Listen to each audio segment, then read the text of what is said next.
Ndiri pangu makadi mai. Ndiri kutsvagawo Meki. Meki agari pano mukamuona mumuzere nai madha. Handiri zvekuita kungwara kutonga kambuya kari kuchera nyoka nai. Aiwa musauya kamuchingo. Musangouya muchingocharika muchingopenga padzimba dzevanhu. Meki agari pano. Ndiani uyu? Hausiwa here? V11 iriri apa here? Sorry. Nemurume wangu aka John aka John hasi here. Sorry zvenyu madha.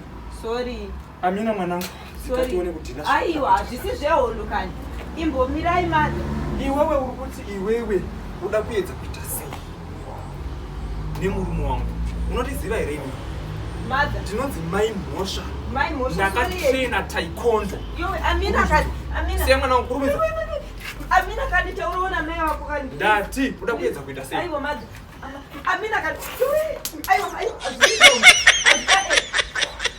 Sorry. Handikuti usuda zvokukudestroy.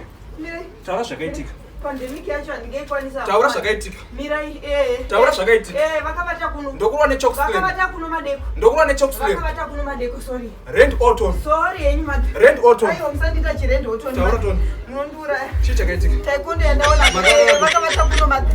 Vakabata kuno baba Mhosva. Unza kuno mari yacho. Yawakapiwa yechingwa wangu andisi. Unza kuno yechingwa yei. Yenyu kani sorry yenyu madha. Toita iPhone wakamboita iPhone iwe. Murume wangu anoshanda construction. Aiwa madha iPhone yangu iPhone. iPhone wakayana. Ndiro madha. Ndiyo ndinoshandisa baba. Iwe. Ndiyo ndinoshandisa baba. Ndokurwa ne. Sorry zvenyu madha. Rand Orton. Sorry madha. Ne Rand Orton. Please ndiregere. Ndatonyara vari kupfuura. Ndiregere. Ndokurwa ne Rand Orton. Wazviwa? Handisvite futi. Ndandari vara kashama. Ndandari vara simuka. Simuka ndo. Mati ndisimuke. Ndandari vara. Musandirova henyu mai Amina. Musandirova henyu. Aiwa, it's fine. Ndoda kuti nditiro kafefa. Ndoda nditiro kafefa. FIFA iyi. Weekend iyi kai. Ndine chikomba changu chakabva kuCanada. Saka ndokumbirawo ufonere baba Mhosva. Chero ukatana chero ukatana 2 days, it's fine. Kana 2 days, it's okay.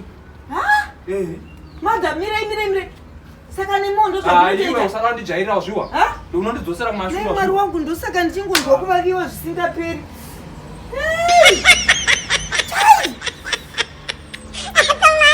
Ndinombona zvakadaro.